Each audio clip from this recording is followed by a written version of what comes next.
Romanos, capítulo de número 12, versículos 1 e 2, bastante conhecido de todos. Vou estar lendo aqui para adiantar, caso vocês queiram ler depois com calma, fiquem à vontade. Rogo-vos, pois, irmãos, pela compaixão de Deus, que apresentei os vossos corpos em sacrifício vivo e santo e agradável a Deus, que é o vosso culto racional. E não sedes conformados com este mundo, mas sede transformados pela renovação do vosso entendimento, para que experimenteis qual seja a boa, agradável e perfeita vontade de Deus. Palavra bastante conhecida, irmãos. Palavra, inclusive, que em muitas oportunidades é falada aqui dentro da igreja, mas como a palavra de Deus se renova a cada manhã, eu tenho para mim que, quando Paulo escreveu aos Romanos, e a gente vai entender também nas demais cartas, que quanto mais instruções ele passava para as igrejas, mais era a necessidade daquela igreja de ser exortada, de aprender, de melhorar a sua conduta cristã. É interessante que esse versículo ele vai falar sobre a prática da justiça, e ele começa já de primeira, falando nesse capítulo, sobre a apresentação dos nossos corpos como sacrifício vivo e agradável a Deus. E logo em seguida, ele já vai transformar essa postura que temos de apresentar o nosso corpo em sacrifício numa prática.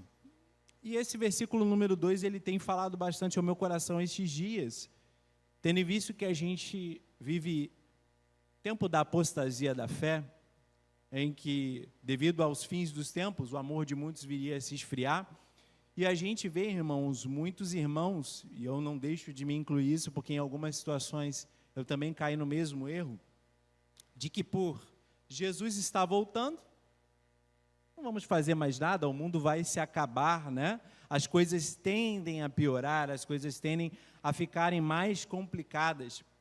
Mas uma coisa interessante, irmãos, é que mesmo diante das práticas do mundo, mesmo aumentando a iniquidade no nosso tempo, a Bíblia nos exorta que devemos ser sal e luz nesse mundo. Em nenhum momento Jesus falou, olha, vocês vão fazer a diferença até um determinado tempo. Ou vocês vão ser tempero, vocês vão ser sal, até a coisa ficar insalubre de fato. Não, não. A Bíblia não diz um período em que temos que continuar fazendo a diferença. Temos que permanecer na graça, irmãos, de continuar transformando a nossa mente e não tomando a forma deste mundo. E uma coisa interessante, irmãos, é que quando Paulo ele inicia o capítulo, ele fala para que a gente se apresente como um sacrifício vivo, e depois ele vem e fala, olha, não vos conformeis, não tomeis a forma deste mundo, mas transforme a vossa mente. E é uma coisa interessante, irmãos, é que muitos se detêm nessa parte de só renovar a mente, mas a gente sabe que o indivíduo, que ele tem uma mente transformada, que ele tem uma mente renovada, ele passa a ter uma postura diferente em relação às coisas. Irmãos, vivemos uma época em que se falou, por exemplo, né, ali da ilha de Marajó, onde há muitos anos, isso muito antes de ser falado, já se tinha um problema de imoralidade sexual muito grande com crianças naquele lugar. E eu vejo que alguns irmãos por aí, em redes sociais, em determinados lugares, ficaram, é o fim dos tempos. E cruzaram os braços, mas Jesus não chamou a gente para cruzar braços. Na realidade, irmãos, o capítulo ele vai falar que quando no momento que a gente renova a nossa mente, que a gente não deixa que a nossa mente se entre no modelo deste mundo, passamos a ter uma atitude diferente com relação às coisas ruins. Mas, Douglas, Jesus não está voltando, já não era mister que essas coisas acontecessem, já não era certo de que as profecias viessem a se cumprir, que as coisas piorariam, mas em nenhum momento deixamos de ser igreja. Em nenhum momento, irmãos, temos que deixar de ser sal e luz nesse mundo. Por mais que o mundo piore, continue sendo sal. Por mais que o mundo continue entrando cada vez mais em trevas, ilumine a sua luz aonde você vai, faça a diferença aonde você vai, renove a sua mente, renove sua postura, continue sendo lamparina nesse mundo de trevas. Irmãos, Jesus pode voltar a qualquer momento, e de fato, a gente vai entrar em contexto aqui, que não tem um determinado contexto com essa palavra, mas que faz todo sentido, que é necessário que a nossa lâmpada esteja acesa, é necessário que estejamos fazendo a diferença neste mundo, para que possamos ser arrebatados com Ele. Mas até lá, irmãos, continue temperando a comida, continue fazendo a diferença.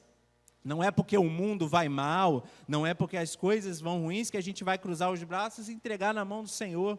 Faça a diferença no seu trabalho, seja sal, seja luz na sua escola, na sua faculdade, ou aonde você estiver na sua família, se você é o único servo do Senhor no meio dela, continue transformando a vossa mente, continue renovando a vossa mente no Senhor.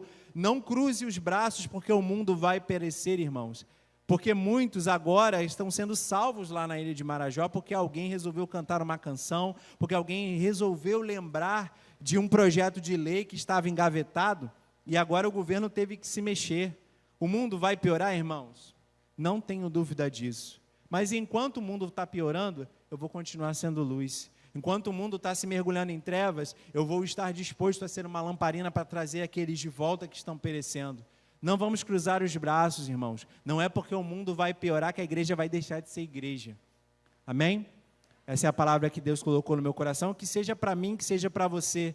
Não é porque Jesus está voltando que temos que fechar a Bíblia e virar de costas. Vamos continuar pregando o Evangelho, vamos continuar falando que Ele é luz, que Ele tem um projeto de vida naqueles que estão perecendo. Amém? Que Deus abençoe, meus irmãos. Obrigado.